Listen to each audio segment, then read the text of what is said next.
አፍቃሪ ከሚለው ታሪክ ከክፍል 10 የቀጠለ። ግን ውዴ ለምን እያስጨነቀህ እንደሆነ አልገባኝም ብላ ጠየቀችው። ሱላይማን ነፍሱ ተጨነቀች። ለሁለተኛ ጊዜ ከዚህ ርዕስ ሊያስወጣት ይገባል። ሌላ ርዕስ ፍለጋ ሌላ ጉዳይ ውስጥ ገባ። እዩ ለማወቅና መልካም ጅማሬዎቿን ለማድነቅ ብቻ ነው እኔ የምልሽ። ቆይ ግን አሁን አንቺ እዛ የሕክምና ባለሙያ መሆንሽ በጣም ገርሞኛል እኮ አላት።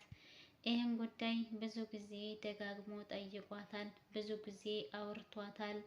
ቢሆንም ግን በፍጥነት የመጣለት ርዕስ ይሄ ብቻ ነው። አሰላሙ አለይኩም ወራህመቱላሂ ወበረካቱ። ድና የተከበራችሁ የቻናል ቤተሰቦች እንዴት ናችሁ? ሰላም ናችሁ ወይ? እኔ በጣም ሰላም ነኝ አልሐምዱሊላህ። እንዴት ተለመደው ወደ ቻናሌ በአዲስ ቪዲዮ ተከስቻለሁ። አይነ በሲሮ አፍቃሪ ከሚለው ከክፍል 10 የቀጠለ ታሪክ።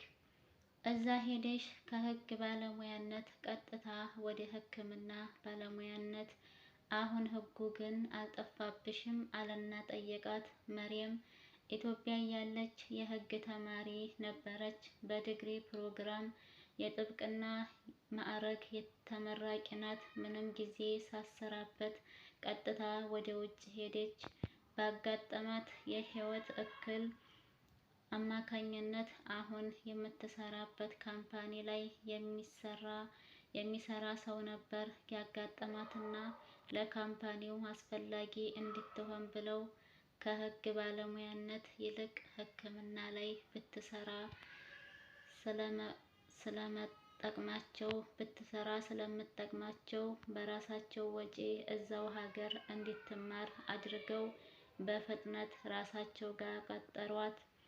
አሁን ላይ መርየም ጠበቃም የአይን ስፔሻሊስትም ጭምር ነች።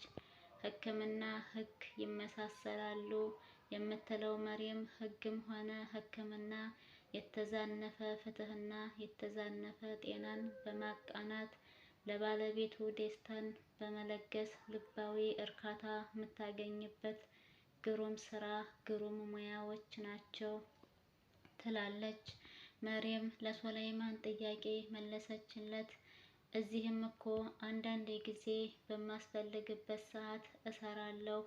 ካምፓኒው በህግ ጉዳዮች ላይ የሚያስፈልጉት ነገሮች ሲኖሩ ጠበቃዎቹን አጋዥ ሆኜ አማክራለሁ። አንዳንዴ ዌብሳይቶችንም እየቃኘው ነገሮችን አእምሮዬን በዚህ ጉዳይ ለማሳተፍ እሞክራለሁ። እንግዲህ የጌታዬ ፈቃድ ከሆነ ወደፊት ባሌን በእጅጉ ተንከባክቤ ሀቁን እየጠበቅኩኝ ህግ ለተጠሙ ፍትህ ለጎደለባቸው በህግ ሙያ ጤናቸው ጎድሎ ለሚሰቃዩ ደግሞ በሕክምና ሙያ በቻልኩት መጠን አገለግላለሁ። ይሄ ነው ምኞቴ አለችው። ሱላይማን ቀጠለ። የሚገርም ነው። አንቺ ማለት እኮ ብቻሽን የጠበቃው መስፍንና የዶክተር ያሬድ ሁለት ስራዎች ለብቻሽ ጠምረሽ የያሽ ሰው ነሽ። ምን አለ አጠገቤ ብትሆኝ ኖሮ በእነሱ እንዲህ አልዋከብም ነበር አላት። ሱላይማን እጅግ አደገኛ ቃል ነው በስህተት ያወጣው። ሱላይማን ያለፈ የተበላሸ ህይወት እንደነበረው ጉዳዩ አዲስ በመጣ ጠበቃና በሳይክታሪስት ባለሙያ እየታየለት እንደሆነ እንኳ መርየም አታውቅም ነበር። ሳያስበው ለዘመናት የደበቃትን ዱብዳ አፈረጠው። መርየም ደነገጠች። ጠበቃ? ዶክተር? ማን ነው? ምንድነው? መስፍን ያሬድ አዋከቡኝ። ምንድነው? ማን ናቸው እንዴ? አባቴ ምንድነው? የደበከኝ ነገር አለ እንዴ? ብላ ልቡን አሞቀችው። በድንጋጤ አርበተበተችው። ሱላይማን አሁን እንደ ቅድሙ ቀለል አድርጎ ርዕስ ማስቀየር አልቻለም። ተንተባተበ። ይበልጥ አስታወቀበት። ደነገጠ። ውድና የተከበራችሁ የቻናሌ ቤተሰቦች ክፍል 10 ይህንን ይመስል ነበረ። በክፍል 11 ላይ ምን ይከሰታል የሚለውን አብረን የምንሰማ ይሆናል። እንግዲህ ሱለይማን ከመርየም የደበቃት ነገር ነበረ። እሱም ደግሞ አይኑ እንደማያይ ማየት እንደማይችል አልነገራትም። በዝምታ ነበረ እስከዛሬ አብረው ሲያወሩ የነበረው።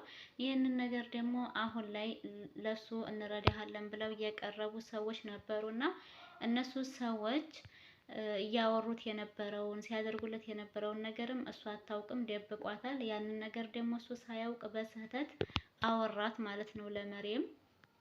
እሷን በጣም ደንግጣለች። የደበከኝ ነገር ምንድነው አባ እያለች እየጠየቀችው ሳለ እንግዲህ ክፍል 11 ላይ የምናየው ይሆናል። አልመለሰላትም። በጣም ደንግጧል ማለት ነው። ከተመቻቸው ላይክ ሸር ማድረጋችሁን አትርሱ። እንዲሁም ደግሞ አዲሶች ሰብስክራይብ አድርጉ፣ ነባሮችም አበረታቱኝ፣ አይከፈልበትም። ሀሳብ አስተያየት ካላችሁ ኮሜንት ላይ አስቀምጡልኝ። ቀጣይ ክፍል 11 ላይ የምንገናኝ ይሆናል። እስከዛው ድረስ አብራችሁ ስለቆያችሁ ከልብ አድርጌ አመሰግናለሁ። በያላችሁበት ያለ ሰላሙና እዝነቱ ራህመቱ አይለያችሁ እያልኩኝ በዚሁ ልሰናበታችሁ ቤተሰብ። ወሰላሙ አሌይኩም ወራህመቱላሂ ወበረካቱ።